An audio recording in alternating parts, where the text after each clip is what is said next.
አሜን አሜን አሜን። ክብር ለጌታ ለአምላካችን ይሁን። ስለነበረን ጊዜ ጌታን እጅግ አድርገን እናመሰግናለን።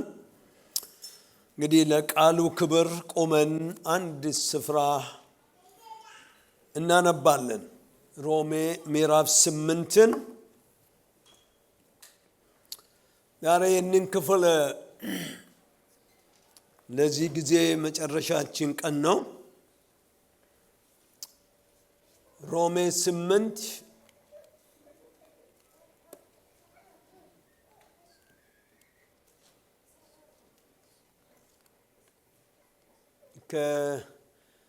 ከ5:31 ነው ዛሬ። ከዛ ነው የምንጀምረው ማለት ነው። እግዚአብሔር ይመስገን ቀኑ ማለቴ ነው። ሮሜ 8 ቁጥር 37 ብቻ እናነባለን።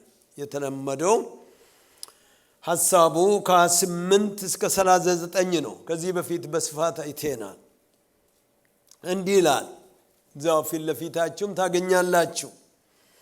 ብዙ ነገር ከተናገረ በኋላ በወደደን በእርሱ ከአሸናፊዎች እንበልጣለን አለ። ጌታ ይመስገን። በወደደን በእርሱ በክርስቶስ ከአሸናፊዎች እንበልጣለን ይላል። ዘላለማዊና ቅዱስ እግዚአብሔር አባታችን እግዚአብሔር አምላካችን ስለወደድከን ልጅን ስለላክልን እሱ በሰራው ስራ እግዚአብሔር አምላክ ሆይ ኃጢአት ይቅርታ አግኝተን ጠላቶቻችንም በእግሮቻችን ስር ተረግጦ ተሸንፎ ዛሬ በቤት በሕይወት ስላለን በናዝሬቱ በጌታ በኢየሱስም ስም ይባረክ። በመስቀሉ ስራ ዲያብሎስን ከስራው ስላባረረ ስለ ናዝሬቱ ኢየሱስ ክብር ላንተ እንሰጣለን። በመስቀል ላይ በመሞቱ በሞት ላይ ስልጣን የነበረውን ዲያብሎስን ስለሻረ እግዚአብሔር የዘላለም አምላክ ሆይ ቃል እውነት ነው። ምስጋና ለስም ይሁን።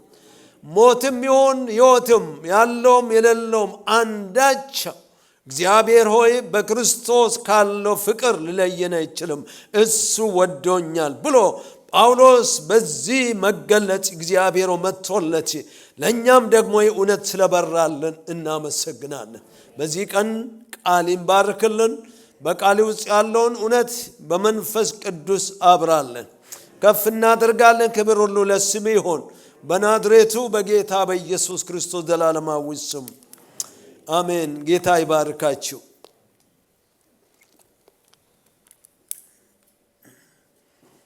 የዓመቱ ጥቅሳችን ነው። ይሄ ጥቅስ ስናይ ነበር በመጀመሪያ ሳምንት። ምናልባት ዛሬ አይ ቲንክ አራተኛ ቀናችን ይመስለኛል በዚህ ጥቅስ ዙሪያ። በመጀመሪያ ቀን የመብለጣችን ምክንያት ወይም ደግሞ የአሸናፊነታችን የበላይ የመሆናችን ምክንያት እግዚአብሔር አስቀድሞ ያወቃቸውን የልጁን መልክ እንዲመስሉ ወሰነ። የወሰናቸውን ጠራቸው፣ የጠራቸውን አከበራቸው፣ አጸደቃቸው፣ ያጸደቃቸውን ደግሞ አከበራቸው በሚል ዙሪያ አይተን ነበር። ስለዚህ በእግዚአብሔር ዕቅድ ውስጥ ነው መዳናችን። እኛ የወሰንበት ቀን ሊመስለን ይችላል። ኢንጋድስ ቪው በእግዚአብሔር ፕላን ውስጥ ከዘላለም በእናታችን ማፀን ከመፈጠራችን በፊት እግዚአብሔር በልጁ በክርስቶስ በፍቅር እንደጠራን መጽሐፍ ቅዱስ ስለምናገር ከዛ የተነሳ በመጀመሪያው ቀን ይህንን አይተን ነበር። ድነታችን፣ የእግዚአብሔር ልጅነታችን፣ ቦርን አጌን መሆናችን የአንድ ቀን ስራ ወይም ደግሞ እኛ የወሰንበት ይመስለናል። እሱ የወሰነው መንፈስ ቅዱስ ግን በጊዜው እውነትን ገለጠልን። እኛ ማመን ይህ መዳን ወደኛ መጣ። ጌታ ለዘላለም ይባረክ። ሁለተኛ ሳምንት የተነጋገርነው ከአሸናፊዎች መብለጣችን ምስጢሩ ምንድነው? ክርስቶስ በኔ ውስጥ እኔም በክርስቶስ ውስጥ በመል አይተን ነበር። ሁለተኛ ሳምንታችን ክርስቶስ በኔ ውስጥ መሆን ስልጣናችን ነው። የኔ በክርስቶስ መሆን ዋስትናችን ነው በሚል አይተን ነበር። ምክንያቱም በጌታ ውስጥ እንዳለን እሱም በእኛ ውስጥ እንዳለ መጽሐፍ ቅዱሱ ግልጽ አድርጎ ይናገራል። ከዚህም የተነሳ ይህ እውነት በሕይወታችን እንዲሰራ ከተፈለገ ሁሌ በይቅርታ እንመላለስ፣ ሁሌ በፍቅር እንመላለስ፣ ሁሌ በእምነት እንመላለስ በሚል ነው ሁለተኛ ሳምንቱ የተነጋገርነው። ሶስተኛው ላይ በክርስቶስ በመሆናችን ከአሸናፊዎች መብለጣችን ወይም መዳናችን የዘላለም ዋስትና እንዳለው አይተን ነበር። ዋስትና አለን፣ ኢተርናል ሴኩሪቲ አለን በሚል ስንመለከት እንግዲህ በመጨረሻ እግዚአብሔር በልጁ በክርስቶስ ኢየሱስ ወደኛ ሕይወት መጥቶ ወንጌል ደርሶን በዚህ ወንጌል የእግዚአብሔር እውነት ሲበራልን በምድር ላይ ጌታን ስንከተል አንድ ቀን ደግሞ በፍርድ በእግዚአብሔር ፊት በነጭ ዙፋን ፍርድ ፊት አማኝ አይቀርብም በሚል ሳምንት አይተን ነበር። ምክንያቱም በእርሱ የሚያምን የዘላለም ሕይወት እንዲኖረው እንጂ እንዳይጠፋ ወይም ፐሪሽ እንዳይሆን ወደ ሲኦል እንዳይሄድ እግዚአብሔር ልጁን አሳልፎ በመስጠቱ በእርሱ በማመን የዘላለም ሕይወት እንዳለን እንደዚሁም ደግሞ ዮሐንስ 5:4 ላይ ብዙ ቦታ ወደ ፍርድ አማኝ እንደማይመጣ ይናገራል። ያ ፍርድ ነጭ ዙፋን ፍርድ ነው።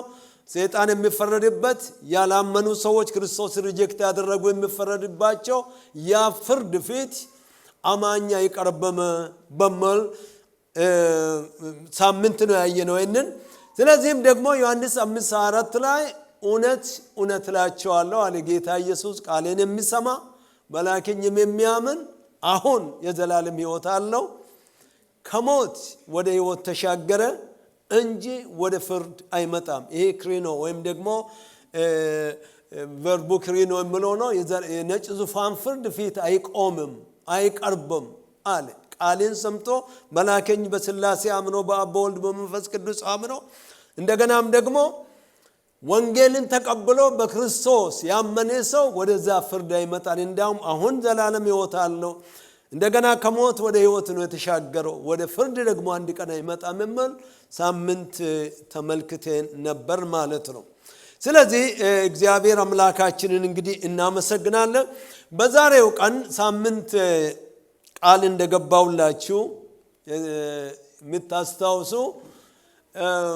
ስለዚህ የታድሶ አባቶችን አይተን እንደገናም ደግሞ መዳናችንን መፈጸም ምን ማለት ነው በሚል እናያለን። እነዚህ የታድሶ አባቶች ወይም ደግሞ ሪፎርሜሽን ፋዘርስ የሚባለው ከኤርሊ ቸርች ፋዘርስ ይለያሉ። እነዚህ 15 16 ሴንቸሪ የተነሱ ናቸው ሪፎርሜሽን ፋዘርስ የሚባለው።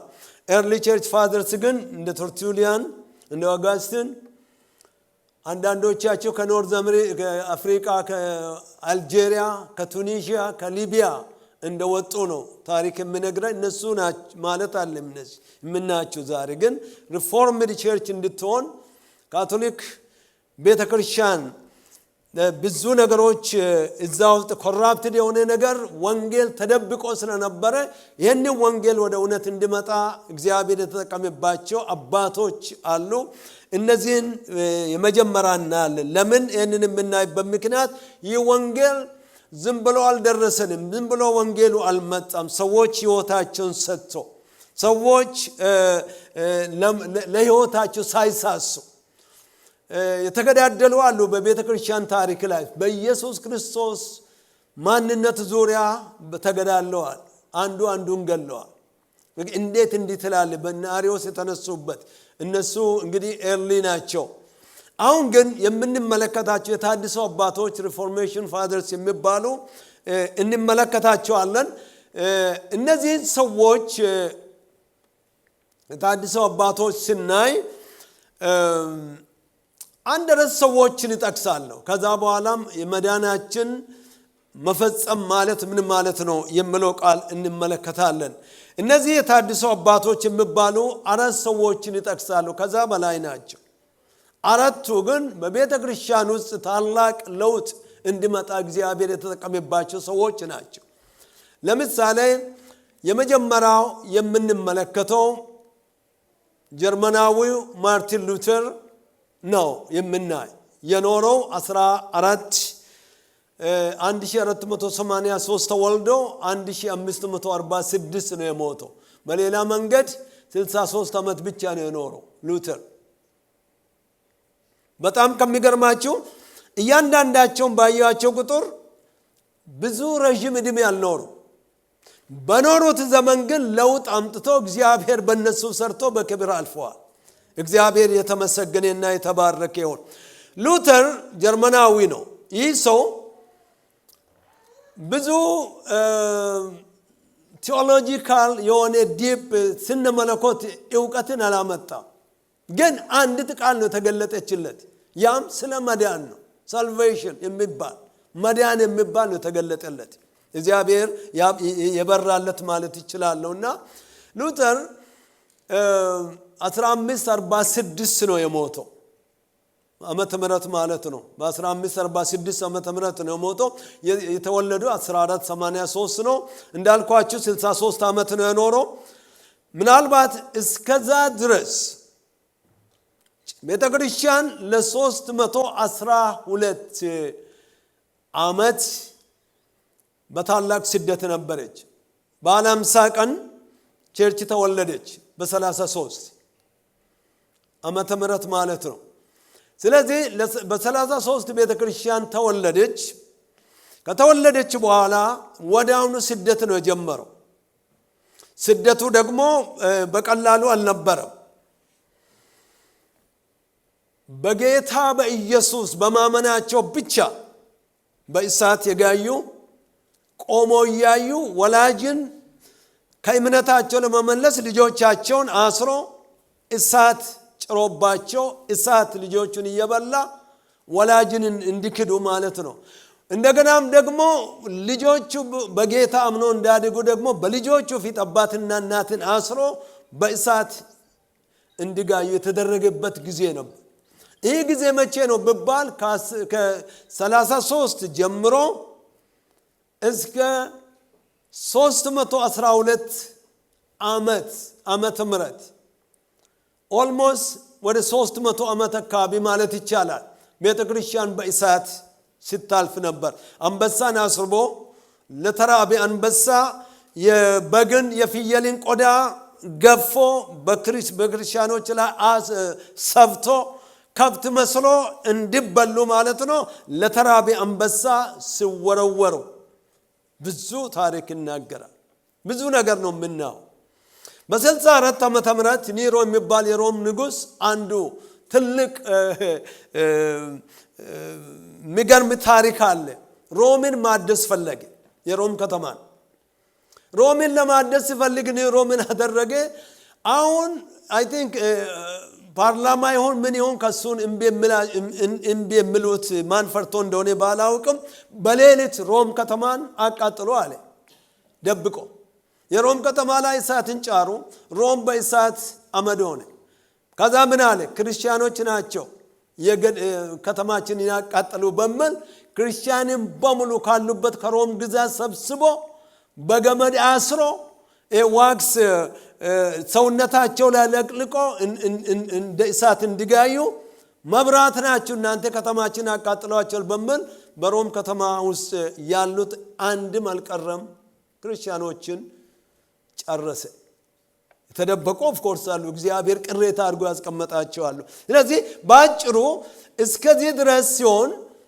እንግዲህ ሮም ናት የምትመራ ዓለምን በዚህ ሁኔታው ጸንን ቸርች ሂስትሪ በሚታዩበት ጊዜ ክርስቲያና ዋጋን እየተከፈለበት ነው ዝም ብሎ ተኝቶ አለ አይደለ ፎቅ ላይ መኪና እየነዱስ ያልደረሱም ህይወትን ያስከፈለ ኢየሱስ ክርስቶስ በሰው ውስጥ እየነገሰ ወንጌሉ ግን እንደ እሳት በብዙ ቦታ በዓለም አካባቢ ይቀጣጠል ነበር ያንንም እንኳን ችግር ውስጥ ሆኖና ግን ሰይጣን ምን ያደርጋል መሰላችሁ የውጭ ስደት ወንጌልን አጠፋ እንዳውም የባሰ ወንጌል ስደት ብነሳ ኃይለኛ ክርስቲያኖች ነው የምነሱ ሰይጣን ይህንን ያውቃል ስለዚህ በስደት ያልቻላትን ቸርች አንድ ነገር አደረገ ኦፍ ኮርስ ከኒሮ በኋላ የተነሳው የተለያዩ ነገስታት ተነስተዋል በቄሳር ግዛት ውስጥና ኮንስታንቲን በ312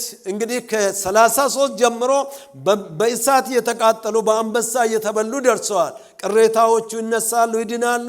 እንደዚህ ስደት እየሆነ ደርሶ በ312 ኮንስታንቲን የሚባል ንጉስ ተቀናቃኝ ነበረው። እሱን የሚዋጋ ነበር እና ህልም ያያል ተኝቶ። ህልም የሚያየው ምንድነው? ክርስቲያኖችን እያስገደለ ኖረ። አሁን ግን ህልም አይቶ መስቀል ያያል። መስቀል ያይና በዚህ ሳይን ታሸንፋለህ የሚል በዚህ ምልክት ታሸንፋለህ የሚል መስቀል ያያል። በነጋታው ከእንቅልፉ ተነስቶ ወዲያው ነው ከዛሬ ጀምሮ በሮም ግዛት አንድ ክርስቲያን እንዳይሰደድ ክርስትና ነፃነት ታውጇል አለና እንዳውም አለ ክርስቲያን ያልሆነ በእኔ ግዛት መኖር አይችልም አለ። ስለዚህ ሁሉም ክርስቲያን መሆን አለበት። መልካም ይመስላል ከላይላው። ነገር ግን የሆነው ነገር ልንገራችሁ። እያንዳንዱ ሰው የሮምን ጥቅም ለማግኘት ወደ ቤተ ክርስቲያን ጎረፈ። መጠመቅ አለበት። ተጠመቀ። ክርስቲያን ነኝ አለ።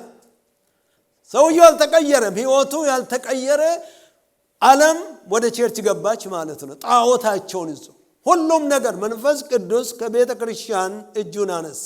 ወንጌሉ ደመዘዘ።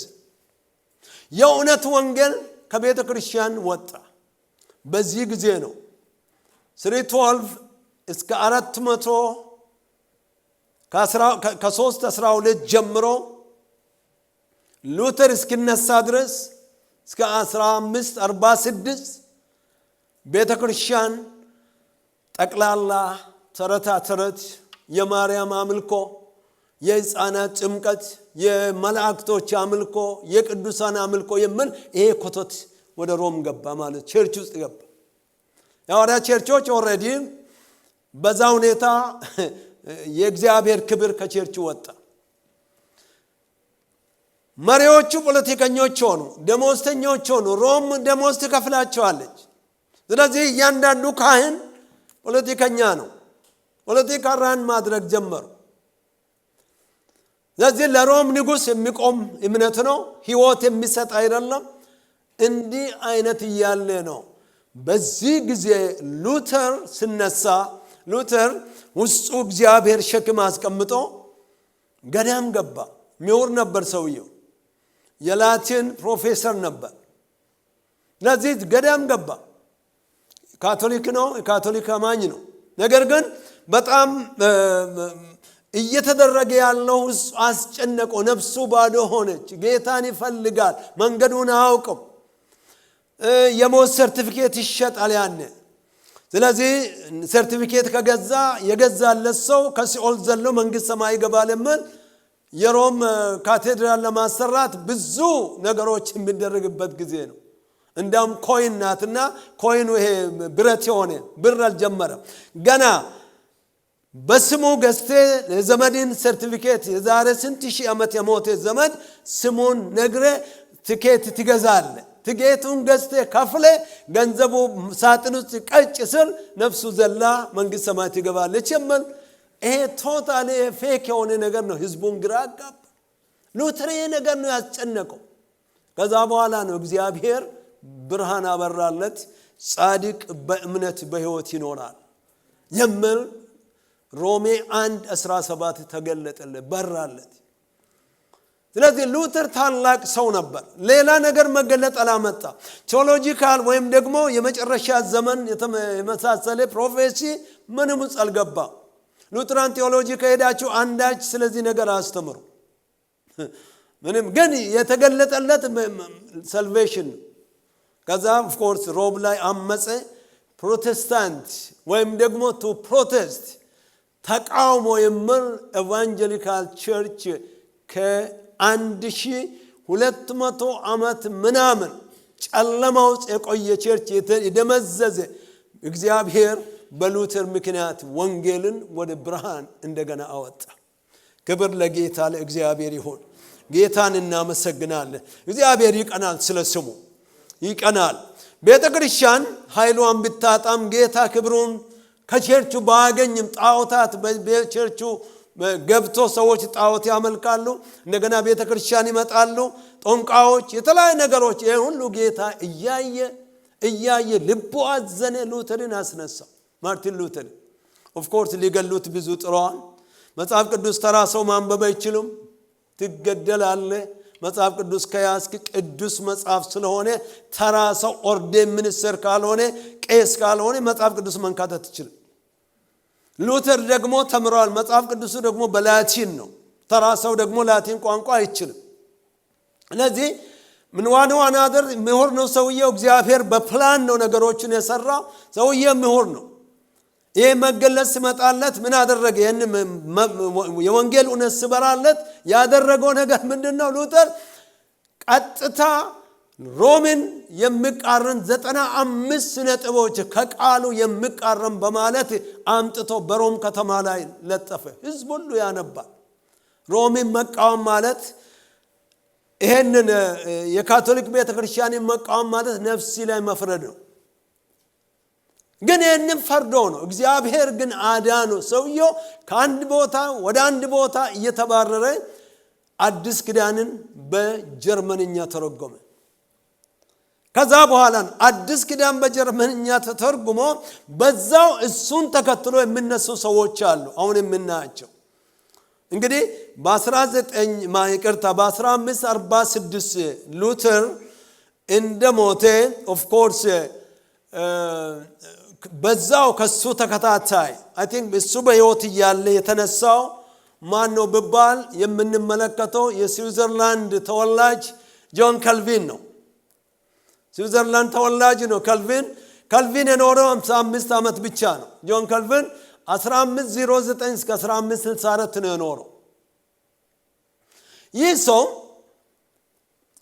ስኮላር ነበር መጽሐፍ ቅዱስ ተማሪ ነበር ብዙ ጊዜ ስለ ካልቪን በሚነገርበት ጊዜ ሉተር ሳልቬሽን ብቻ ነው የተገለጠለት የበራለት ካልቪን ግን የመጨረሻ ዘመን ፕሮፌሲ መጽሐፍ ቅዱስ ተተረጋገም እያንዳንዱ አእምሮ ሰውዬው ኃይለኛ ብራይት ነበር ይባላልና እስካሁን ኮሜንታሪዎች አሉ በዛ ዘመን የተጻፈ ስለዚህ ካልቪን ተነሳ ማለት ነው ካልቪን ሲነሳ በተለይ ብዙዎች ያልተቀበሉትም ችግር መጣ ቤተክርስቲያን እንግዲህ ከጨለማ ከካቶሊክ ባይ ዘ ዌይ ረሳው ነገር ኦርቶዶክስ እና ካቶሊክ አብሮ ካህናቱ አብሮ ነበር ኦርቶዶክስ ካቶሊክ ሳይባሉ መቼ ነው ወደ 400 አካባቢ ነው ሁለቱ ተጣሉት መሪዎቹ ተጣሉ ማለትም እነዚህ ካህናቶቹ ስለዚህ ምዕራቡ ላቲን ሮማን ካቶሊክ ምስራቁ ግሪክ ኦርቶዶክስ ተብሎ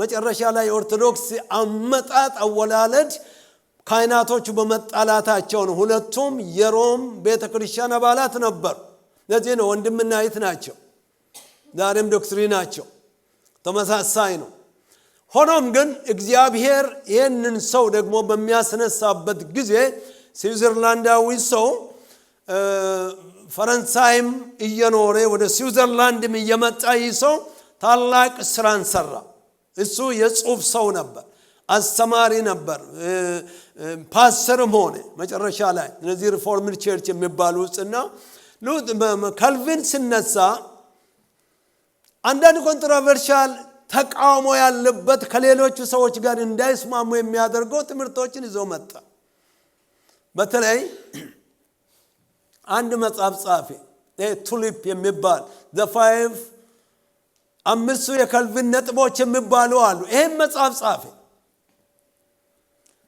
ቱሊፕ ማለት abbreviation ነው total depravity T ማለትም ሰው ኮራፕት ነው ሞራል ነው የምን ነው depravity ካያችሁ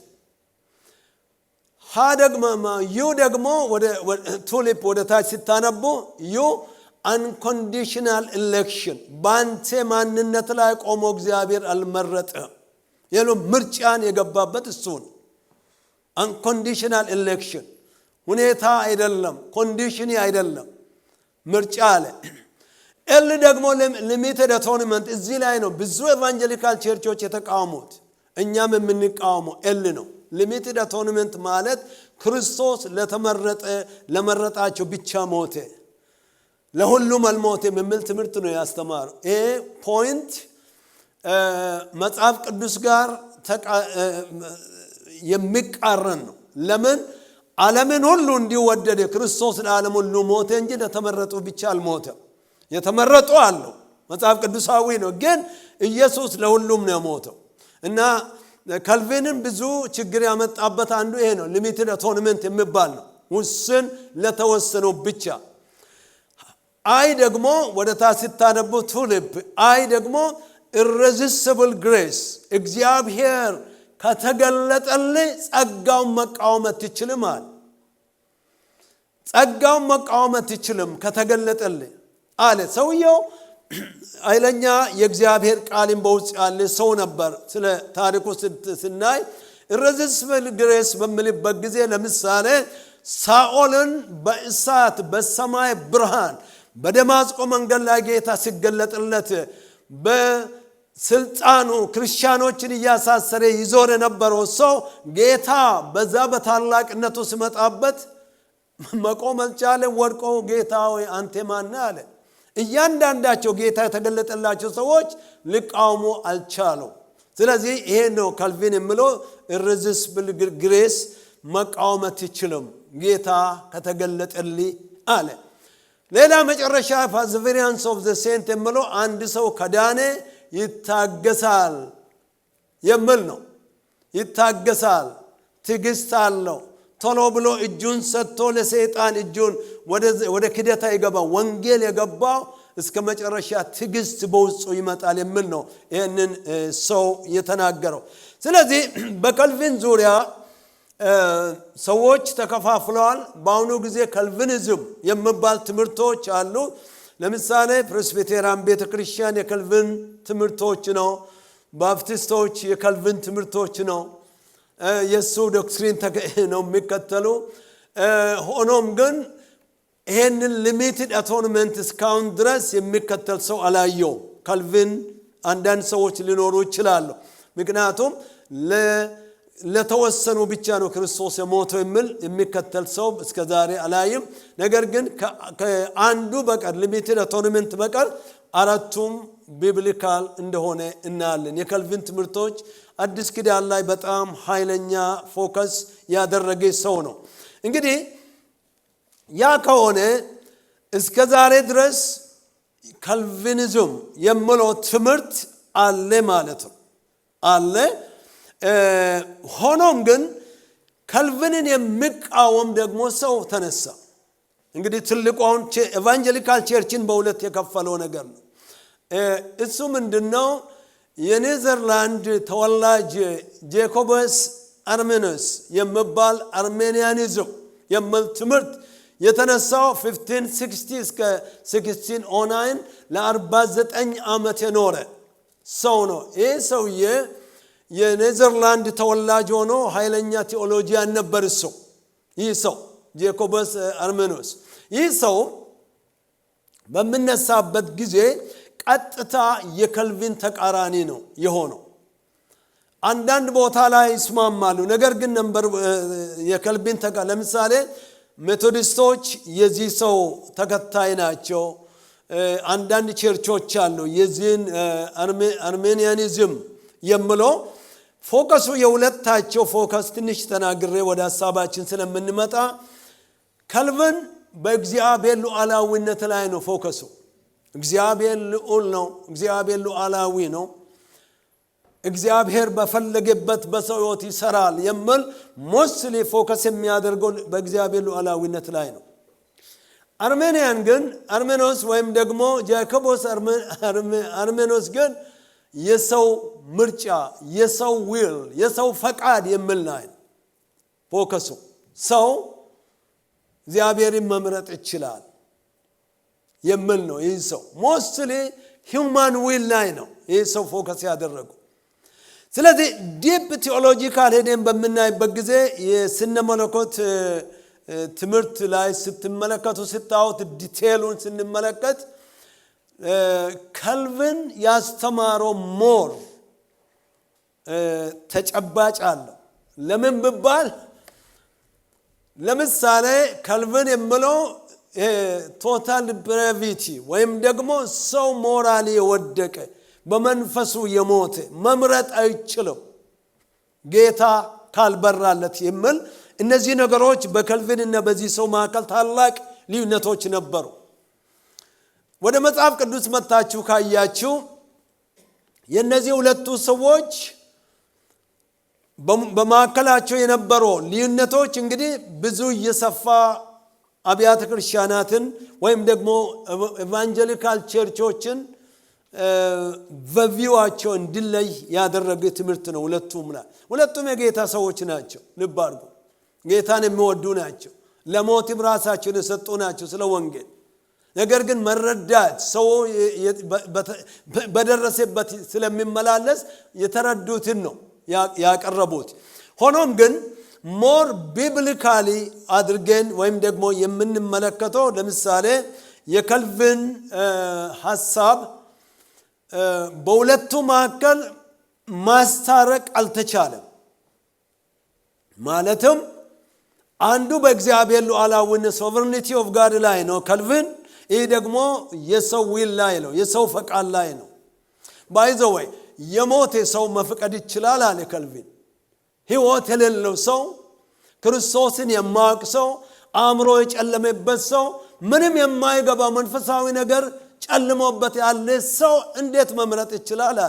አይንን ጨፍኔ ተመላለስና ነጭና ጥቁር መለየት ይችላል አለው። በሁለቱ መካከል በነበረው ክሪቲካል የሆኑ ጽሑፎቻቸው ላይ ሲታነቡ ስለዚህ ሁለቱን ሪኮንሳይል ለማድረግ አንድ የኔ ፕሮፌሰር ረዳን። ተማሪዎች ኦልሞስት ፕሬዱን በሙሉ ለ2 ሰዓት ክርክር ነበር። ሁላችን ከተለያየ ባክግራውንድ የመጣን ነበርና ይሄ ፕሮፌሰርም ወደ ጌታ ሄደዋል። ዶክተር አሌክዛንደር ይባላል፣ ግሪካዊ ነው። ይህ ፕሮፌሰር እስከ ዛሬ ድረስ እግዚአብሔር የረዳኝ አንደኛ ካልቪንን 100% መጽሐፍ ቅዱሳዊ አይደለም ማለት አንችልም። አርሜኒያንም ደግሞ ጃኮበስ አርሜኒያኖስ እሱንም ደግሞ 100% ሮንግ ነው ማለት አንችልም። ስለዚህ ሁለቱም የመጽሐፍ ቅዱስ የወሰዱት አለ። ስለዚህ የፕሮፌሰራችን አንድ መጽሐፍ ቅዱስን አምጥቶ እነዚህን ከዚህ መሳብ ወሰደ አንተ ግን መጽሐፍ ቅዱስ ላይ ቆሙ አለንና ተማሪዎችን እርቅ አመጣ። እርቁ ምንድነው? ሰው ልድን የሚችለው በእግዚአብሔር ሉዓላዊነት ነው ወይስ በሰው ምርጫ ነው የሚላይ ነው። ስለዚህ ሰው መምረጥ ይችላል ወይ? ኦኬ፣ እግዚአብሔር ሰዎችን አስገድዶ ያድናል ወይ? እነዚህ ሁለቱ ነገሮች በሁለታቸው መካከል ያለው ልዩነት ለመቅረፍ ዶክተር አሌክዛንደር እንዲህ አለ። መጀመሪያ እግዚአብሔር ያዘዘን ወንጌል ለዓለም ሁሉ እንዲሰበክ ነው። ይሄ ሁሉም ይስማማል። ወንጌል መሰበክ አለበት። ማን እንደሚመረጥ፣ ማን እንደምድን፣ ማን እንደማይድን እኛ አናውቅም። ወንጌል ስበክ። ሁለተኛ ወንጌል ደግሞ ከሰው ቃል አፍ ወጥቶ ዝም ብሎ ሰውን አይቀይርም። መንፈስ ቅዱስ ስለ ፍርድ፣ ስለ ጽድቅ፣ ስለ ዘላለም ስለ ፍርድ፣ ስለ ጽድቅና ስለ ኃጢአት መውቀስ አለበት። ኃጢአተኛው መንፈስ ቅዱስ መምጣት አለበት። ስለዚህ ይሄ ደግሞ መጽሐፍ ቅዱሳዊ ነው ሁለቱ። ስለዚህ ስለ ኃጢአት፣ ስለ ጽድቅና ስለ ፍርድ መንፈስ ቅዱስ ሰውን ከወቀሰ ወንጌል ሰምቶ መንፈስ ቅዱስ ያንን ሰው ሲወቅስ በሶስተኛ ላይ የሰውየው ኃላፊነት ኢየሱስ ክርስቶስን አምኖ መቀበል ነው። ስለዚህ የእግዚአብሔር ሉዓላዊነት አለ። የሰው ድርሻ ሰባኪ ወንጌል ሰብኳል። ሊቀበል የሚገባ ሰውዬ ደግሞ አምኖ መቀበል አለበት። ኃላፊነቱ ማመንና መቀበል የሰው ነው ብሎ አመጣ። ስለዚህ የሁለቱም ሐሳብ ሰራ ማለት ነው። ሰው በፈቃዱ መንፈስ ቅዱስ ሲበራለት ኢየሱስ ክርስቶስን አምኖ መቀበል የሰው ኃላፊነት ነው። መንፈስ ቅዱስ ደግሞ ካልገለጠ በቀር ይሄ ነገር ሊሆን አይችልም። ይሄ እውነት ነው። ስለዚህ ሁላችንም የዳንበት አስቦ ልባችን ውስጥ እንድንቀበል ጌታን እንድናምን ሜቢ ሰባኪው ሲሰብክ ከሰው የመጣ ይመስለናል። መንፈስ ቅዱስ ግን በውስጣችን አንዳንዶቻችን ስብከቱም እንኳን ወደኛ ሳይመጣ በወላጅ በኩል ይሁን ወይም ደግሞ በጓደኛ በኩል ይሁን ቸርች ሲንድ በማለት እዛ ቸርች ውስጥ የእግዚአብሔር መንፈስ እንደተገናኘን አውቃለሁ። እኔም እንደዛ ነኝ። ስለዚህ ሶስቱን ባላንስ ካደረጋችሁ ካልቪንና አርሜኒያንን እናስታርቃለን። 100% ሁሉን ሳይሆን ስለ ሰው መዳን ላይ ማለት ነው። እና በዚህ ሁኔታ ነው እግዚአብሔር የተመሰገነ ይሁን። የሞተ ሰው መንፈስ ቅዱስ ሲቀሰቅሰው ኩዌክ ሲያደርገው ማመን ይችላል ከመንፈስ ቅዱስ ስራ የተነሳ። ግን ደግሞ ካላመነ ካልሰማ እንዴት ያምናል? እምነት ከመስማት ነው፣ መስማት ከቃሉ ነው። ወንጌል ሰባኪ መኖር አለበት። እግዚአብሔር ለዘላለም ይባረክ። አላችሁ ከኔ ጋር? ሰው ጌታ ይመስገን፣ ክብር ለጌታ ይሁን። እነዚህ አባቶች በጣም ነው እንትን የሚያደርጉኝና የመጨረሻው እንግዲህ 4 ብቻ ነው ብያቸዋለሁ። አሁንም የስዊዘርላንድ ተወላጅ ነው ዩልሪች ዙዊንግሊ የሚባል ሰው። ዩልሪች ዙዊንግሊ እሱም የስዊዘርላንድ ሰው ነው፣ ተወላጅ ነው። ይህ ሰው በብዙ ቴዎሎጂ ውስጥ ባይታወቅም በቸርች ላይ ግን አንድ ነገር ሰራ። ሮማን ካቶሊክ ቸርች ጨለማ ውስጥ እያለች ለነዚህ 1200 ምናምን ዓመታት ወንጌል እስኪበራ ድረስ የተለያየ ትራዲሽን የተለያየ ቅራቅንቦ ወደ ቸርች ገብተዋል። ዛሬም በምድራችን እንደምናይ በዛ ውስጥ ዙዊንግሊ ሲነሳ በዚሁ እነዚህ ሰዎች ተከታታይ ናቸው። የሪፎርሜሽን ጊዜ ነው። ዙዊንግሊ በሚነሳበት ጊዜ ሮማን ካቶሊክ በቅዱስ ቁርባን ላይ ያላቸው ትልቁ አይ ቲንክ እዛ ላይ የለኝ ይመስለኛል ትልቁ ነገር ዳቦና ጭማቂው ገና ቄሱ በእጁ ሲይዛል። ገና ቄሱ እዛ ፑልፒት አካባቢ እዚህ ቆሞ እጁን እንደያዘ ዳቦነቱ ቀርቶ ጭማቂነቱ ቀርቶ ሊትራል የክርስቶስ ስጋና የክርስቶስ ደም ሆኖ ይለወጣል ብሎ አስተምሯል። ይሄ ነው ትምህርታቸው። ስለዚህ ስጋው ነው ይመስላል አንተ እንጂ የክርስቶስ ደምና ስጋ ነው አሉ። ይሄ ትምህርት ነበር። ይሄ ትራንስሰብስታንሺዬሽን ትራንስ ያደርጋል ይለወጣል ብሎና ያስተምሩ ነበር።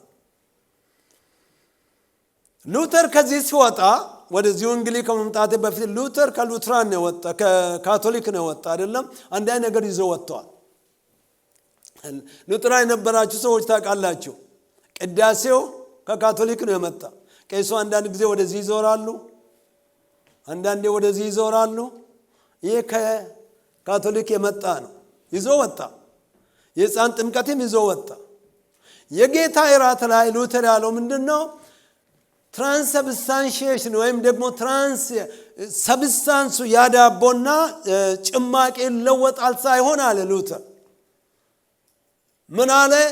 ኮንሰብስታንሺዬሽን ይባላል አለ። በሌላ መንገድ የክርስቶስ ስጋና ደም ወደዛ ህብስት ይገባና ኢየሱስ ክርስቶስ ይገኝበታል አለ።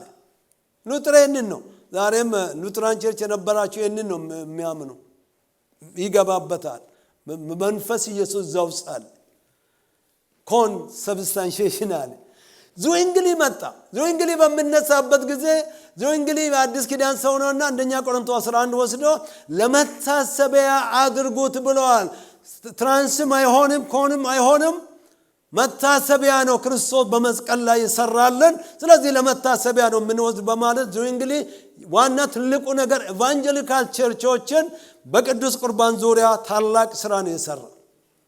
ስለዚህ እኛም ይህን እናምናለን። በዚህ ቸርችም እናምናለን። የዚህ ሰው ተከታዮች አይደለንም። ግን መጽሐፍ ቅዱስ ሲናገር ለመታሰቢያ አድርጉት አለ ጳውሎስ። ጌታ ኢየሱስ ተገልጦለት ጌታ ኢየሱስ ሲሞት ጳውሎስ በጌታ አልነበረም። ጳውሎስ ቆይቶ ነው ወደ ጌታ መጣ። ስለዚህ ለመታሰቢያ የሚል ትምህርት ነው ያለን፣ ሪመምበር ለማድረግ ነው። ኦፍ ኮርስ ስፒሪቹዋሊ ጌታ ኢየሱስ ክርስቶስ በዛ ቦታ 2 ወይም 3 በስሙ በምንሰበሰብበት ይገኛል። መጽሐፉ እንደሚነግረን ክርስቶስ በስሙ ስንሰበሰብ በእኛ መካከል አለ። ትልቁና ዋና ነገር ግን ያ ዳቦና ያ ህብስት ጭማቂው በፍጹም ወደ ክርስቶስ ሥጋና ደም አይለወጥም። ለመታሰቢያ ነው የምንወስደው። ሰውን አያድንም፣ የዳንበት ነው የምናስበው። እግዚአብሔር ለዘላለም ይባረክ። አንድ ጊዜ በዚህ ቸርች ወደ 3 አቅጣጫ እናያለን ብዬ ነበር ካስታወሳችሁ። የጌታ ራት ስንወስድ አንደኛ ወደ ኋላችን ነው የምናየው። ምንድነው? ዛሬ 2000 በቀራንዮ መስቀል ላይ ክርስቶስ ሞቶልኛል፣ ኋላ ነው የምናየው። ሁለተኛ ወደ ውስጣችን እናያለን። ወደ ጌታ ራት ስንመጣ ጌታ ሆይ እንዴት ነው በፊት ያለውት በመር ራሳችሁን ፈትኑ መርምሩ ስለምን ራሳችንን እናያለን። ውስጣችንን ነው የምናየው። ንስሐ መግባት የሚገባን ካለ ንስሐ ገብተን ወደዛ እንቀርባለን። ይሄ ወደ ውስጥ ማየት ነው። ሶስተኛ ወደ ፊት እናያለን። በማቴዎስ ወንጌል 27 ላይ ጌታ ኢየሱስ ክርስቶስ ከዛሬ ጀምሮ ከዚህ ከምድሩ ጭማቂ ከዚህ በኋላ አልጠጣም፣ አንድ ቀን በአባቴ መንግሥት ከእናንተ ጋር እስከሚጠጣበት ቀን ስላለ በሰማይ የሚጠብቀን የጌታ እራት እንዳለ ስለምናስብ ስለምናምን ያ ቃል ወደፊት የምናይ ነው የሚያሳየን። ስለዚህ አሁን ስንወስድ የጌታ እራት ጊዜ ዝዊንግሊ የወሰደው ወይም ደግሞ የቆመበት በአንደኛ ቆሮንቶስ 11 መሰረት መታሰቢያ ነው እኛ እንጂ ልንድንበት አይደለም። አንድንበትም። ሉተር ሚንስ ኦፍ ግሬስ አለ፣ ጸጋ የምተላለፍበት ነው አለ። እንደገና ኦፍ ኮርስ ጥምቀትም እንደዛ ብለዋል። ካቶሊክ እና ኦርቶዶክስ በጥምቀት ሰው ይድናል ብለዋል። ሉተር ግን ሚንስ ኦፍ ግሬስ ጸጋ የምተላለፍበት መንገድ ነው አለ።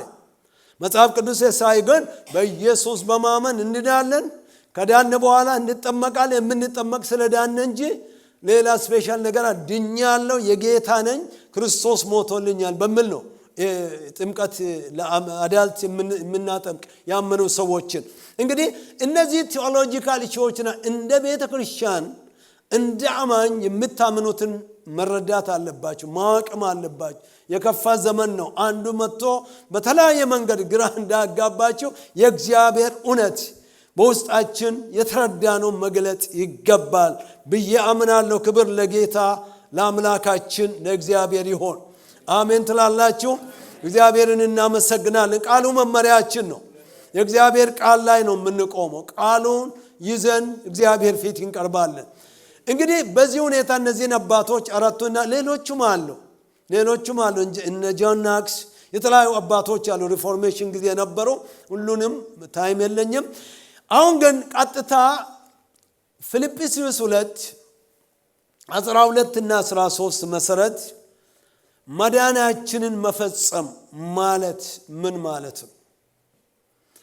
ይሄንን በምንበት ጊዜ ግዴታ ይሄንን ሐሳብ መነጋገር አለበት። ሰው መዳኑን ሰልቬሽናችንን መፈጸም የምንችል እኛ ነን ወይ ከግቡ የምናደርሰው? ተመልከቱ። ስለዚህ ወዳጆች ሆይ አለ ጳውሎስ ሁልጊዜም ታዛዦች እንደነበራችሁ ሁሉ አሁንም እኔ ባጠገባችሁ ሳለው ብቻ ሳይሆን ይልቁንም አሁን በሌለውበት ጊዜ በፍርሃትና በመንቀጥቀጥ የራሳችሁን መዳን ፈጽሙ። እንደ በጎ ፈቃዱ መፈለግንና ማድረግን በእናንተ ውስጥ አለ አዲሱ ትርጉም በእናንተ ውስጥ የሚሰራ እግዚአብሔር ነው። ጌታ ይመስገን። ክብር ለጌታ ለእግዚአብሔር ይሁን። በዚህ ጥቅስ ውስጥ ብዙ ሰዎች ሲናገሩ ሰምቻለሁ። የወንጌል አማኞች ከሆናችሁ በእግዚአብሔር ዕውቀት በጌታ ፊት ድፍረት የሚሆን ዋስትና ያለው ላይፍ እንድንኖር ጋራንቲድ ላይፍ እንድንኖር ከተፈለገ በእግዚአብሔር ዕውቀት ላይ መቆም ይገባናል። ምን ማለት ነው መዳንን መፈጸም? መዳንን መፈጸም ምን ማለት ነው? ድነታችን በእኛ እጅ ያለ በጌታ እጅ ነው ያለ። ራሱ የያዘን ጌታ ነው እኛን የያዝነው ጌታ ነው የያዘን ሳልቬሽናችንን በጌታ እጅ ነው ኃላፊነታችንን ወደዛ ይመጣል ለምሳሌ እንግሊዘኛ መጽሐፍ ቅዱስ የያዛችሁ ሰዎች ካላችሁ work out your own salvation ነው ማለት ከግሪክ ቋንቋ ቀጥታ የተተረጎመ ነው work out your own salvation ፈጽሙ መዳናችሁን የሚለው work out work for አይደለም ለመዳናችሁ ስሩ አይደለም work out የሚለው ቃል ሳምንት I think እኔ ተማሪዎች ጋር ባይብል ስኩላችን ላይ በዚህ ዙሪያ ላይ ብዙዎቻችሁ ጋር ተነጋግረናል አንድ ቋንቋ ሲጻፍ ለምሳሌ ብሉይ ኪዳን በዕብራይስጥ ነው የተጻፈው መጽሐፍ ቅዱስ ነቢያቶች የጻፉት አዲስ ኪዳን በግሪክ ቋንቋ ነው አልፎ አንዳንድ ወርዶች አራማይክ ቅይጥ የሆነ ቋንቋ አለ ከዕብራይስጥ የተቀየጠ ትንሽ ነው ብዙ አይደለም ግን almost 99% ግሪክ ነው ኒው ቴስታመንት ከማቴዎስ ከራእይ ያለው እነዚህ ቋንቋዎች ሲተረጎሙ አንዳንድ ጊዜ word to word ከቃል ልክ ጥሬ ቃሉን መተርጎም የማይቻልበት ጊዜ ነበር ጥሬ ቃሉን መተርጎም የማይቻልበት ጊዜ ነበር ስለዚህ ለምሳሌ መጽሐፍ ቅዱስ ሲተት የለውም ሲባል ኦሪጂናል ነው እንጂ አሁን የተተረጎመ አንዳንድ ቦታ ላይ ወርድ ሲተቶች አሉ አሰሩ ዛሬ ደግሞ መጽሐፍ ቅዱስ ሲተት አለን እንዳትሉ አይደለም ትርጉሙን ባለማግኘታቸው ወርዱን ባለማግኘታቸው ትክክለኛ ያልተተረጎመ ቦታዎች አሉ ስለዚህ ነው ብዙ ነገሮችን ለምሳሌ ከአንዱ ቋንቋ ስትሄዱ ወርዱን እንኳን የማይገኝበት አለ አንድ ቋንቋ አለ ደቡብ ሱዳን ተማሪ በነበርኩበት ጊዜ ጌታ የሚለው ቃል የላቸው እዚህ መጽሐፍ ቅዱስ በቋንቋቸው ሲተረጎም አቶ ብሎ ነው ሚስተር ብሎ ነው የተረጎም ምክንያቱም እሱ ብቻ ነው የሚያውቁት ሚስተር ኢየሱስ አቶ ኢየሱስ ብሎ ነው የሚጸልዩ ጌታ የሚለው ቃል የላቸው አንድ ሌላ ደግሞ አንድ ካኳ የሚባል ትራይብ ደግሞ እዛው አንድ ወዳጅ ሰባኪ ነውና አብረን ተማሪ ቤት ነበር እነሱ ቋንቋ ውስጥ ደግሞ ኤች ማለት አይችሉም ኤችን ማለት አይችሉም ስለዚህ ኬ ይላሉ ኤች ኬ ነው በኤች ቦታ ልክ እዚህ ጄ እንደ ምንድን ነው የምንነበበው እንደ ሃ ነው አይደለም ሐሙር ጀሙል አላችሁ አንዳንዶቻችሁ አሁን ልጆች የሚሄዱበት ጄ በስፓኒሽ ቋንቋ እንደ ሃ ነው አይደለም ስለዚህ ደቡብ ሱዳን ኤች ፍጹም ማለት የማይችል ትራይብ ነበር ስለዚህ ሰባኪው ወጣና ነህምያን ይሰብክ ነበር now my brother we open the book of ነህምያ አለ እንዴ ምን ማለት ሂ ማለት አይችልም ስለዚህ ኤች እንደ ኬ ነው የምንነበብ የቡክ ኦፍ ነህምያ ከዛ በኋላ ደግሞ መጣና my friend if you believe Jesus will kill you right now ምን እንደሆነ ሰምታችኋል ኤች ማለት አይችልም Jesus will heal you ማለት ስለማይችል ለነሱ ኢየሱስ ይገላቸዋል ብለው እናንተ የምትረጉሙት እና ሐላ ነው ገባኝ እንዴ ምን ደነገጥኩና ጉባኤ ላይ ቆሞ ኢየሱስ ይገላቸዋል ይላል ሰው ለካ ቁጭ ብዬ ሲሰማ ኤች አይችልም እንደዚህ አይነት አንዳንድ ወርዶች አሉ መጽሐፍ ቅዱሳችን ላይ በተለይ በትርጉሙ ላይ ስለዚህ ይሄንን ሁሉ በመልበት ጊዜ ዛሬ ይሄንን ስለምንለመድም ትንሽ ታገሱኝ ብዙ አላቆያችሁም እንግዲህ መዳናችሁን ፈጽሙ work out የሚለው ያ ግሪክ ቃል ነው ካተርጋዞማይ የሚለው የግሪኩ ቃል work out የተተረጎመበት ነው ይህ ቃል የማዕድን ቋንቋ ነው ግሪክ ስኮላሮች ሲነግሩ ምን ማለት ነው ማዕድን ወይም ደግሞ ማይንስ መሬት ውስጥ አለ ማዕድን። ከዛ ማዕድን ትገባና እዛው ውስጥ ገብተህ ቆፍረህ ውስጥ ያለውን ታወጣለህ። ይህን ቃል መዳንን መፈጸም በምንም አይነት ለመዳኔ ለሰልቬሽኔ መስራት አይደለም። ቁጥር 13 ይህን ጥቅስ ምን እንደመል ቁጥር 13 ተመልከቱ። ወደ ፊልጵስዩስ 2 ምን ይላል? ወደ ኋላ ብንመለስ ተመልከቱ። እንደ በጎ ፈቃዱ መፈለግንና ማድረግን በእናንተ የት በእናንተ ውስጥ የሚሰራ እግዚአብሔር ነው። በሌላ መንገድ እግዚአብሔር ውስጣችንን በመንፈሱ ሰርቶ መዳናችንን አግኝተናል። እሱ ነው ያዳነን። እኛ ሰርተን አልዳንም። እሱን አመን። ስራው የሱ ነው። አሁን ግን የዳንክበትን ያንን ሰልቬሽን በውስጥ የገባውን የእግዚአብሔር እውነት አውጣና ኖርበት። ክርስቶስን ግለጽበት። ውስጥ ያለ የጌታ ሐሳብ አሁን ግን በሰዎች ፊት ምክንያቱም ሐሳቡን ከላይ ብታዩት እንደ ብርሃን ልጆች ተመላለሱ የሚል እናለ። እኔ ባለውበት ብቻ ሳይሆን እኔ በሌለውበት። በዚህ ጊዜ ጳውሎስ እስር ቤት ውስጥ ነው ያለው። ይህን ሲጽፍ ሮም እስር ቤት ነበር። ፊልጵስዩስ አንዱ እስር ቤት መልእክት ነው። ስለዚህ በእስር ቤት ውስጥ ሆኖ ሲጽፍ እግዚአብሔርን በመፍራትና በመንቀጥቀጥ መዳናችሁን ፈጽሙ። እግዚአብሔርን በማክበር ጌታን እየፈራችሁ የክርስቲያንን ሕይወት ክርስቶስን ግለጹ። ክርስቶስን ሊቭ አውት ወርክ አውት በሚልበት ጊዜ ውስጣችሁ የገባውን ሕይወት ወደ ብርሃን ወደ ውጭ አውጥታችሁ እንደ ክርስቲያኖች ኑሩ እያለ ነው የሚያስተምር እንጂ ስለ መዳን አይደለም ጉዳዩ። ግን የትርጉም ጉዳይ ነው። አስቡ፣ የትርጉም ጉዳይ ነው። ፈጽሞ የምለው ወደ ፍጻሜነት አምጣ ወይም ደግሞ የሳልቬሽኔ መንገድ ላይ ቆሟል ሳይሆን ውስጥ ያለውን ሕይወት የዳንክበት ያንን አውጣና አሳይ፣ ኖርበት፣ ጌታን አክብርበት። የተጠራው ልጁን ለመምሰል ነው እያለ ነው። ክብር ለጌታ ለእግዚአብሔር ይሁን። በእናንተ ውስጥ ይህንን ስራ እየሰራ እግዚአብሔር ነው አለ። ውስጣችን እየሰራ ያለው ጌታ ነው አለ። ስለዚህ ወገኖቼ ይህ ግልጽ ነው። እንግዲህ እግዚአብሔር ሲጠራን ልጁን እንድንመስል ነው። አስቀድሞ ወሰነን። አስቀድሞ የወሰናቸውን ደግሞ ልጁን እንዲመስሉ ምን አደረገ? ጠራቸው።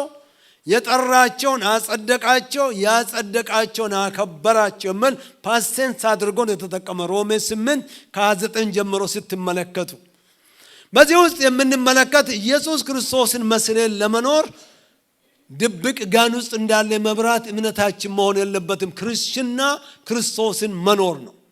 ክብር ለጌታ ለእግዚአብሔር ይሁን። ስለዚህ ይህንን ነው የምናገረው።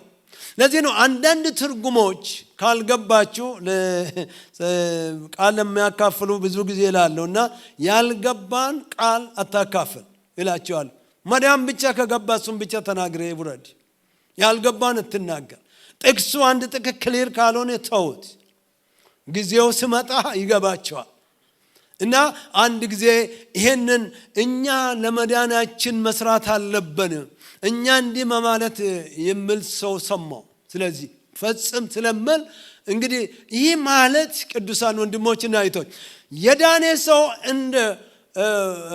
እንደ ተለቀቀ እንደ ሰባ አንበሳ በፈለገበት ዓለም ውስጥ ይፏጭ አይደለም። የጠራን ቅዱስ ነው። በሕይወታችንም እንድንቀደስለት ይፈልጋል። በምንም አይነት በመዳናችን እንድንጫወት አለም ጉዳዩ ምንድነው? የተቀበልከው ሕይወት ከጌታ ነው የተሰጠ። በውስጥ ያለ በውስጥ የሚሰራ ጌታ ነው።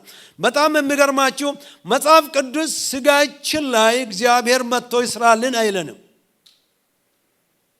ስጋችን፣ ንግግራችን፣ ባህሪያችን፣ የሚደረጉ ነገሮች እግዚአብሔር መጥቶ ይለውጥላችሁ አይለንም።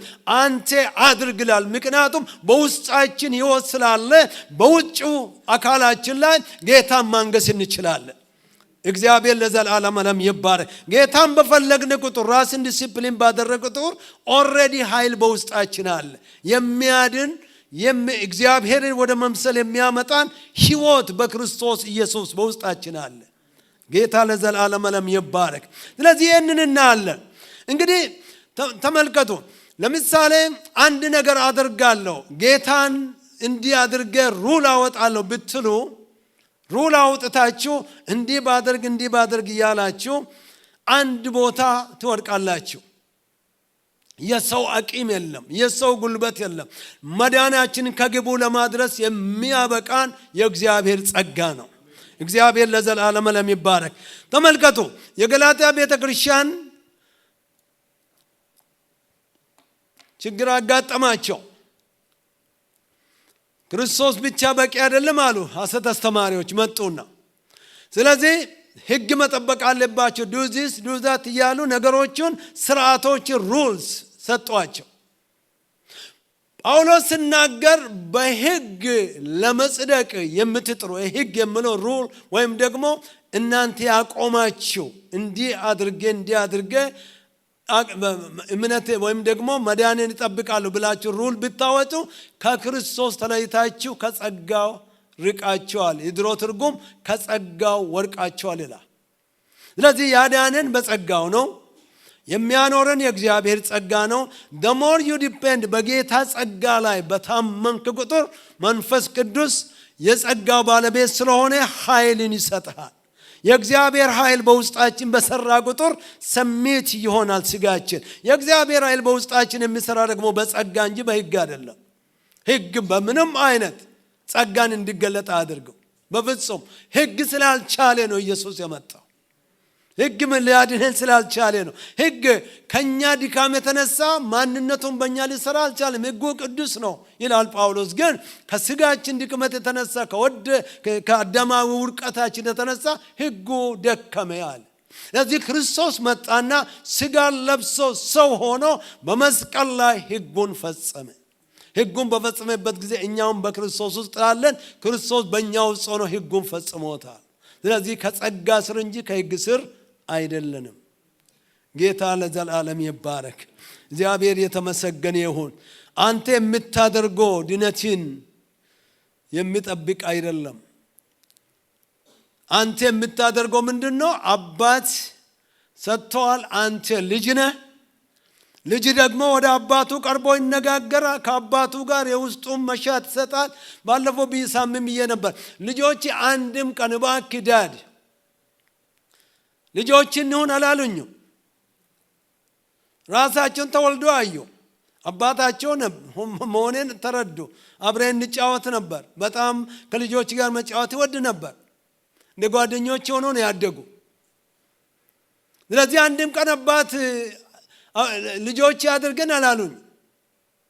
እኛም በጌታ ቤት ውስጥ ያለን ሰዎች ልጅ አድርገን ብለን እንጸልይም። እግዚአብሔር ሆይ አመሰግናለሁ፣ በልጅ በኢየሱስ ክርስቶስ አድነኸኛል። እኔ ልጅ ነኝ፣ ወራሽ ነኝ፣ ያንተ ልጅ ነኝ ብለን ነው ጌታ ፊት በአምልኮ የምንቀርብ እንጂ በምንም ሁኔታ ለመዳን ወይም ደግሞ አንድ ቦታ ለማድረስ አይደለም። ኢየሱስ ኦልሬዲ ስራም ጨርሶታል። አሜን። ክብር ለጌታ ለእግዚአብሔር ለአምላካችን ይሁን። መጽሐፍ ቅዱስ ሲናገር መጽሐፍ ቅዱስ እንዲህ ይለናል። ዮሐንስ 1:17 ሕግ በሙሴ በኩል ተሰጥቶ ነበር አለና ጸጋና እውነት ግን በኢየሱስ ክርስቶስ በኩል መጣ ይላል። ጸጋ ነው ያዳነን። ጸጋ ነው የመጣ። ጸጋ ደግሞ ኃጢአተኝነትና ዓለማዊ ምኞትን እንድንክድ ሁልጊዜ ያስጠነቅቀናል። ምክንያቱም ጸጋው ከሰማይ ከኢየሱስ ክርስቶስ የጸጋው ባለቤት ስለሆነ ሁልጊዜ የእግዚአብሔር ጸጋ ወደ ልጁ ወደ ክርስቶስ እንድንቀርብ ያደርገናል። ክብር ለጌታ ለእግዚአብሔር። በጸጋ ውስጥ ያለውን ኃይል በተለማመዳችሁ ቁጥር ነፃነት ይሰማችኋል። በቃል አይደለም። ሰይጣን ደግሞ አሁን ኮት ይጠፋል፣ እንዴት ይሆናል እያለ ያስፈራራል አይደል? ጸጋን ከተረዳችሁ እኛ ኃጢአተኞች ሳለን የወደደን፣ ደካሞች ሳለን የወደደን፣ ጠላቶቹ ሳለን የወደደን ዛሬ እንዴት ይጠላናል? ጌታ ለዘላለም ዓለም ይባረክ። ክብር ለጌታ ለእግዚአብሔር ይሁን። በጣም የሚያስፈልጉ ነገሮች ናቸው። እንግዲህ መጽሐፍ ቅዱስ እንዲህ ይላል። ሕግ ሞግዚታችን ነበር ይላል። ኦፍ ኮርስ ጳውሎስ ነው እኔ የምጽፈው ለአይሁዶች ነው። እሱ ጂውስ ስለሆነ as a first person እኛ እያለ ይናገራል ፕሉራል ሆኖ። በዚህ ጥቅስ ላይ ይህ እምነት ከመምጣቱ በፊት አለ በሕግ አማካይነት እስረኞች ሆነን እምነት እስከሚገለጥ ድረስ ተዘግቶብን ነበር ይላል። ከዛ በኋላ ቁጥር 10 ስለዚህ በእምነት እንጸድቅ ዘንድ ሕግ ወደ ክርስቶስ የሚያደርሰን ሞግዚታችን ሆነ ይላል። ሞግዚታችን ሆነ። አሁን ግን ያ እምነት ስለመጣ ማለትም ክርስቶስ መጥቶ ስራውን ስለጨረሰ ከእንግዲህ በሕግ ሞግዚትነት ስር አይደለንም። ሁላችሁም በክርስቶስ ኢየሱስ በማመን የእግዚአብሔር ልጆች ናችሁ አለ። ይሄ የእግዚአብሔር እውነት ነው። ክብር ለጌታ ለእግዚአብሔር ይሁን። ስለዚህ ወገኖቼ ምንድነው ይሄንን ለማለት የምፈልገው? እውነተኛ አማኝ ጌታን የተገናኘ ጌታ ያዳነው ጌታ በውስጡ የገባ በጌታ ውስጥ የተሰወረ እውነተኛ አማኝ ቢደክም እንኳን የእግዚአብሔር መንፈስ ብርሃንን አብርቶለት ሲተቱን አሳይቶት እንደዛ እንደጠፋው ልጅ በአባቴ ቤት እኮ እኔን አክላለ ብሎ ይመለሳል እንጂ በዛው አይሄድም። ስለ ክደት ማለት አይደለም። የሚክዱ ሰዎች ከመጀመሪያም ዮሐንስ ሲናገር ከኛ ወጡ፣ ድሮም ከኛ አልነበሩም፣ ከኛ ባለመሆናችን የወጡ አለ። ስለዚህ አንዳንድ ጊዜ ቢልዲንግ ውስጥ ሰዎች ይመጡና ምናልባት ውሃ ጥምቀት ሊወስዱ ይችላሉ፣ ምናልባት የተለያየ ነገር ሊያደርጉ ይችላል። ቶታል ሰረንደር ሳያደርጉ ይሄ በምድራችን በኮሙኒስት ዘመን ብዙ አይተናል። ባለፈው እሱን ይነግራቸው ነበር። እውነተኛ አማኝ የምልበት ትልቁ ዋና ምክንያት ጌታ በውስጣቸው ያሉት ሰዎች ከህይወት ጋር አይጫወቱ፣ ጌታን ያከብራሉ። ክብር ለእግዚአብሔር ለአምላካችን ይሁን። ቢደክሙ እንኳን መንፈስ ቅዱስ አይለቃቸው። ሲግናል አለ፣ ላይት አለ፣ ዋርኒንግ አለ። ስለዚህ ነው ማስጠንቀቂያዎች አሉ። ስለዚህ ይህንን ማስጠንቀቂያ ያለፈ ሰላም አያገኘው። ታውቃላችሁ the most miserable እጅግ የሚያሳዝን ሰው በምድር ላይ ማን እንደሆነ ዓለማውን ይመስላችኋል? አይደለም። ምድር ስለ ምድር ነው የምናገር። ባክስላይድ ያደረገ ክርስቲያን ነው። ወደ ኋላ የተመለሰ ክርስቲያን the most miserable ሰው ነው። ለምን ብባል ይከሰዋል። ይሰማ የነበረ ወንጌል ይከሰዋል። ሰክሮ እንኳን እየተንገዳገደ አንድ ሰው አውቃለሁ ወንጌላዊ ነበር። ግን የሆነ ነገር ካድሬዎች አስፈራሩትና መጠጥ አጠጡትና እንገዳገድ ነበር ሰክሮ። እኔ እኮ ጌታዬን አውቃለሁ አንደበቱ ታስሮ፣ ጌታ ደግሞ ረዳውና ተመልሶ ዛሬ አገልጋይ ነው። እግዚአብሔር ምሕረት አደረገለት። ስለዚህ ክብር ለጌታ ለእግዚአብሔር ይሁን። አለ አይደለ? አይለቅም ጌታ። አሜን። አይለቅም። በቤቱ የቆዩ በቤቱ የኖሩ ልጆችም አዋቂም በሙሉ የኢየሱስ ክርስቶስ ጸጋ የተገለጠላቸው ቢደከሙም ይመለሳሉ። አሜን። ክብር ለጌታ ለእግዚአብሔር ለአምላካችን ይሁን። እግዚአብሔር እናመሰግናለን። ወንድሞችና እህቶች በእግዚአብሔር ቤት ውስጥ ያለን ሰዎች ራሳችንን አላዳንም። ያዳነን በቅዱስ አጠራሩ የጠራን ለቅዱስ ኖሮ የጠራን እሱ ነው። እርሱ ደግሞ በጠራን ቁጥር ያ ጥሪ ወደ ክርስቶስ ፍጹምነት እንድንመጣ ሁልጊዜ ይጋብዘናል። ሁልጊዜ በእግዚአብሔር ፊት መንፈስ ቅዱስ በውስጣችን እየሰራ ለጌታ ለኢየሱስ ሙሽሪት ሆነን ቤተክርስቲያንን እያዘጋጀ ነው። እንድንጫወት አያደርግም የእግዚአብሔር መንፈስ። ስለዚህ ስለ መዳን አማኝ መዳኑን ያጣል ወይም ብዙ ክርክር ይሰማለሁ። ሳልቬሽንን ሉዝ ማድረግ ይቻላል ወይ የሚሉ ሰዎች ሲከራከሩት ሰማላችሁ። እኔ ለእናንተ አልናገርም፣ እኔ አላደርግም። ለምን እንደሆነ ታውቃላችሁ? የተቀበልኩት መልካም በሆንኩ ጊዜ ሳይሆን ኃጢአተኛ እያለሁ ጌታ ኢየሱስ ወደደኝ። ስለዚህ ክርስቶስ አዳነኝ። አሁንም ደግሞ መንፈስ ቅዱስ ጊዜ ወደ እሱ ቅረብ እያለኝ ነው። አባቴ ነው እሱ። በመስቀል ላይ ሕይወቱን ሰጠ። ስለዚህ እውነተኛ አማኝ አይጠፋም። እውነተኛ እያልኩ ነው፣ ፌክ ሰዎችን አይደለም። ስለዚህ እግዚአብሔር በእውነት መንፈስ ይሙላችሁ። ሁላችሁ እዚህ ያላችሁ የጌታ የኢየሱስ ሕይወት በመስቀል የተከፈለላችሁ ያ እውነት ሁላችሁም ይማርካችሁ። አሁን ክብር ለጌታ ለእግዚአብሔር ይሁን። እያንዳንዳችን በትክክል ጌታ ከገባን እሱ ነው በእኛ ውስጥ እየሰራ ያለው። በሰማይ ኢየሱስ ቤት እየሰራልን ነው። መንፈስ ቅዱስ በውስጣችን እየሰራን ነው። ሁለቱም ሲያልቅ የሰማዩ ሲያልቅ የምድሩም እኛ ሲያልቅ በጋራ ያመጣንና እንነጠቃለን። የእግዚአብሔር መንግሥት ለዘላለም እንገባለን። እግዚአብሔር ይመስገን። ርስት አለን በሰማይ አሜን። ርስት አለን።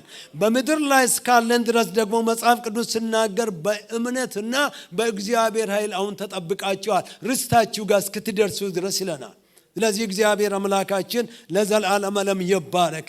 ወገኖቼ ይህንን ትምህርት እኛ ከአሸናፊዎች እንበልጣለን ጳውሎስ በሚልበት ጊዜ የኛ ጽድቅ አይደለም፣ የኛ ቅድስና አይደለም፣ የኛ ጸሎት አይደለም፣ የኛ ጾም አይደለም፣ ከአሸናፊዎች እንበልጣለን በሚልበት ጊዜ ክርስቶስ በእኛ ውስጥ በመሆኑ እኛም በክርስቶስ ውስጥ በመሆናችን ሁልጊዜ በድል ያራምደናል። እግዚአብሔር አምላካችን ለዘላለም ይባረክ። ዛሬ ኢየሱስ ክርስቶስ ወደ ዘኬዎስ ቤት መንገድ ላይ ያለፈ እዛ ሾላ ላይ ሲያየው አጭሩ ዘኬዎስ ኢየሱስን ለማየት ዘኬዎስ ሆይ እቤት ይውል ዘንድ ይገባኛልና ውረድ፣ ዛሬ ካንተ ጋር እራት እበላለሁ አለው። ዘኬዎስም እየሮጠ መጣ። ዘኬዎስ ጌታን አልፈለገም፣ ነገር ግን ኢየሱስ ፈለገው። ዘኬዎስ ኢየሱስን ለማየት ነው፣ ውስጡን ግን አየ። ስለዚህ ኢየሱስ ክርስቶስ እኔና እናንተም ከሾላ አውርዶን ወደ ቤታችን ገብቶ ከኛ ጋር እራት በልተዋል። እግዚአብሔር ለዘላለም ይባረክ። እሱ ብቻ አይደለም። ታውቃላችሁ ናትናኤል ኢየሱስ ክርስቶስ ፊልጶስ ጠርቶት ናትናኤል ወደ ኢየሱስ ሲመጣ ይህ የእስራኤል ሰው ፍጹም ምንድነው በተንኮል የሌለበት የእስራኤል ሰው አለው። ናትናኤል የት ነው የምታውቀኝ አለ። ገና ፊልጶስ ሳይጠራ በበለስ በታች አየው አለ። ወገኖቼ በነበርንበት የዘላለም አምላክ አይቶን ነው ወደ ቤቱ የጠራን። ክብር ለጌታ ለእግዚአብሔር ይሁን። አንዳንዶቻችን በተለያየ ቦታ ወንበዴዎች፣ ነፍሰ ገዳዮች፣ የተለያየ ነገር ስንሮጥ ኢየሱስ ግን ከዘላለም ስላየን ጊዜው ሲመጣ ና ውረድ ወደ ቤት ልግባ አለን። እንደገናም ደግሞ በበለስ ስር እያለን እግዚአብሔር የተለያየ ቦታዎች እያለን ኢየሱስ ክርስቶስ አየን። ከዛ በኋላ ጌታ ወደ ቤታችን ገባ፣ አዳነ። እግዚአብሔር የተባረከ ይሁን። ክብር ለአምላካችን ለእግዚአብሔር ይሁን። ያዳነን ጌታ ነው። ሕይወት የሰጠን ጌታ ነው። እግዚአብሔርን እናመሰግናለን። እያንዳንዳችን የዳነበትን ካየን በምንም አይነት ይህ ነው ብለን የምንመካበት የራሳችን ጽድቅ አንዳች የለንም። ኖ ዋን ምክንያቱም በኃጢአታችንና በበደላችን ሙታን ነበርን ይላል አይደለም? ሙታን ያለን ሰዎች እግዚአብሔር በምሕረቱ ባለጠጋ ስለሆነ ከወደደን ከትልቅ ፍቅሩ የተነሳ ከክርስቶስ ጋር ሕያዋን አደረገን ነው ማለት። እግዚአብሔር የተባረከ ይሁን። እኔና እናንተ ሙታን ሕይወት የሌለን ጠፍተን እያለን ተፈርዶብን እያለን በሰይጣን ስር ተገዢ እያለን እግዚአብሔር ግን በምሕረቱ ባለጠጋ ስለሆነ ከወደደን ከትልቅ ፍቅሩ የተነሳ ኢየሱስ ክርስቶስን ወደ ምድር ልኮ ክርስቶስ ኢየሱስ ሞቶ ተቀብሮ በትንሣኤው ጉልበት ከሞት ተነስቶ ለእኔና ለእናንተም ከልጁ ጋር ሕይወት ሰጠ፣ ሕያዋን አደረገን። እግዚአብሔር የተመሰገነ። ክሬዲቱ ለጌታ ነው። የኔ ምርጫ አይደለም፣ የእናንተ ምርጫ አይደለም። በምንም አይነት ምርጫችን አይደለም። እንዴት አድርገን እንመርጣለን? የታውቀን ነው። ግን ያደረገው ነገር ወንጌል ሰማን፣ መንፈስ ቅዱስ ወቀሰን። ከዛ በኋላ እሱ ረዳንና ልብን ስጥ፣ ያንተ ማንነት እኮ ይሄ ነው አለኝ። ስለዚህ ማንነቴን ሳይ የተፈረደብኝ ሞት የሚጠብቀኝ የዘላለም እሳት ባይ እየጠበቀኝ ያለው ማምለጫው ኢየሱስ ነው አለና ገለጠልን። ማምለጫ ኢየሱስ ሆነልን። ክብር ለጌታ ለእግዚአብሔር። ስለዚህ እያንዳንዱ ካየን የእግዚአብሔር ስራ ነው ድነታችን። የዘላለም ሕይወት ማግኘታችን የእግዚአብሔር ስራ ነው። የክርስቶስ የመስቀሉ ስራ ነው። መንፈስ ቅዱስ ነው ለማመንም የረዳን። ማንም ተነስቶ አያምንም። ማንም ከመሬት ተነስቶ ማመን አይችልም። ማንም ከመሬት ተነስቶ ኢየሱስ ክርስቶስን ይቀበላለሁ ሊል አይችልም። ጌታ ኢየሱስ ክርስቶስ በመስቀል የሰራው ስራ መንፈስ ቅዱስ አምጥቶ ሲገልጽልን ያለሱ ጌታ በሕይወት ከሌለ የቁጣ ልጅ ፍርድ የሚጠብቅ ብሎ ገለጠልን። ስለዚህ ምንስ ምርጫ አለ? ምርጫችን ኢየሱስ ሆነልን። እግዚአብሔር ለዘላለም ዓለም ይባረክ። ጌታን እናመሰግናለን። መጥቶ ደግሞ በእኛ ኖረ። ከአሸናፊዎች ትበልጣላችሁ አለን። በዘላለም ፍቅሩ ሳበን። በዘላለም ፍቅሩ እንደገና አዳነን። ስለዚህ ወገኖቼ ይህንን በዚህ ይደመድማለሁ። እግዚአብሔር አምላካችን የተባረከ ይሁን። ይህንን ሲደመድም በየቦታው የተለያዩ ነገሮች በዚህ ዘመን ዩቱብ ላይ የሚለቀቁ ከመስማት ዎች አድርጉ። ይህንን ዎች አድርጉ። የአንዳንድ ሰዎች እምነት ተናግተዋል። የአንዳንድ ሰዎች ከመስማታቸው የተነሳ አንዳንድ ጊዜ ፍርሃትም ወደ ሰዎች ገብቶ አንዳንዶቻቸው ከእምነታቸው ወደ አለፈቀቅ ብለዋል። እንዲህ ላለው ማንም የማታውቁት ሰው እጁን እንዳይጭንባችሁ በዚህ ዘመን ነበር አላህ የማታውቁት ሰው እጁን እንዳይጭንባችሁ። ሁለተኛ የማታውቁት ሰው መልእክትን ብትሰሙም አመዛዝኑ። እንደ መንፈሳዊ ሰዎች እንደ መጽሐፍ ቅዱስ ተማሪዎች አመዛዝኑ የሚሰሙትን። ዝም ብላችሁ እንዳትወጡ። በአንድ ጆሮ ሰምተን የማይሆን ገለባ ከሆነ በዚህ መጣል አለብን። ስለዚህ ጌታ ለዘላለም ይባረክ። ጌታ ኢየሱስ ክርስቶስ ሲመጣ ለክርስቶስ የምትበቁ ጌታ ያድርጋችሁ። ዳግመኛ ክርስቶስ በክብር ሲመጣ ሽልማት ለማግኘት የምትተጉ በትጋት ላይ ያግኛችሁ። ቅድም እንዳልኩኝ ለሽልማት ነው የምንሰራ። ለመዳን አናገለግልም። ለመዳን አንጸልይም። ለመዳን አንሰብኩም። እኔ ልድን ማለቴ ነው። የምናገለግል ጌታ ስለወደደን ለሽልማት ነው። ምክንያቱም በማ ፊት እንቀርባለን። የክርስቶስ ፍርድ ወንበር እሱ የሽልማት ቦታ ነው። ስፖርተኞች የሰሩትን ስራ ዳኛው ሊያመዛዝን የትኛው አንደኛ ወጣ የትኛው ሁለተኛ ወጣ ብሎ የሚቆምበት ነው። ቤማ ሁሉ ስፖርተኛ መጥቶ በፊት ይቆም። እኛ ስፖርት ላይ ነው ያለን፣ እየሰራን ነው ያለን። አንድ ቀን በፊት እንቆማለን። ስለዚህ ስሩ። እግዚአብሔር በሰጣችሁ አገልግሎ ለጌታ ኑሩ። የሆነ ነገር ካለ መንፈስ ቅዱስ ካመጣ አታሳድሩ። ከመንፈስ ቅዱስ ጋር ተስማሙና ጨርሱ። የኃጢአት ይቅርታ ዛሬም ኢየሱስ ይሰጣል። ዛሬም ጌታ ኢየሱስ ከኃጢአት ያነጻል። ደሙ ሕያው ነው። እግዚአብሔር አምላካችን ለዘላለም ዓለም የተባረከ ይሁን። እንግዲህ በዚህ ልዝጋ እንዲህ የሚል ክፍል እናያለን። በአሸናፊ ሕይወት እንድንኖር ኦልሬዲ አሸንፋቸዋል ብሎናል። ፕራክቲካሊ ለማየት የድል ሕይወት ለመኖር ክርስቶስ መንፈሱን በውስጡ አድርጓልና በጸጋ ውስጥ ራስን ብቻ አይደለም፣ በእግዚአብሔር ጸጋ ውስጥ ራስን ጸጋ ወደ ጸሎትም ወደ ቃሉ ጥናት ወደ ጽድቅ ሕይወትም ይሸከማል፣ ይመራል። ሁለተኛ በውስጥ ያለው መለኮታዊ ሕይወት ነውና ፈጽመ መዳንን ፈጽሞ ወርክአውት ሕይወት በውስጥ ያለ ያንን ለውጭ ግለጠው፣ ለሌላ ሰው አሳየው። ሶስተኛ ተግቴ ለጌታ ኖር፣ አገልግሎም አንድ ቀን ለሽልማት በክርስቶስ የፍርድ ወንበር ፊት እንቀርባለን። ቤማ ነጭ ዙፋን ፍርድ አውጥቶናል። ከዛ አስመልጦናል። አይፈረድባችሁም ብሎ የናዝሬቱ ኢየሱስ አውጆልኛል። ስለዚህ የእግዚአብሔር ልጅ ኢየሱስ ክርስቶስ ተፈርዶበታል። እኔ አይፈረድብኝም፣ ግን ቤማ ፊት እንቀርባለን። እያንዳንዱ በክርስቶስ የፍርድ ወንበር ፊት እንቆማለን። ይህ ደግሞ ስራችንን ሊለይ ነው። ገለባ ሆኖ እንዳይቃጠልብን ከፍሬ ጋር ከጌታ እንድናገኝ እንትጋ። እግዚአብሔር በነገር ሁሉ ይባርካችሁ። እግዚአብሔር የተመሰገነ ይሁን። ጌታ ይባርካችሁ። ክብር ለጌታ ለእግዚአብሔር ለአምላካችን ይሁን። አሜን። እንጸልያለን። ቆመን እንጸልያለን። እግዚአብሔር የተመሰገነ ይሁን።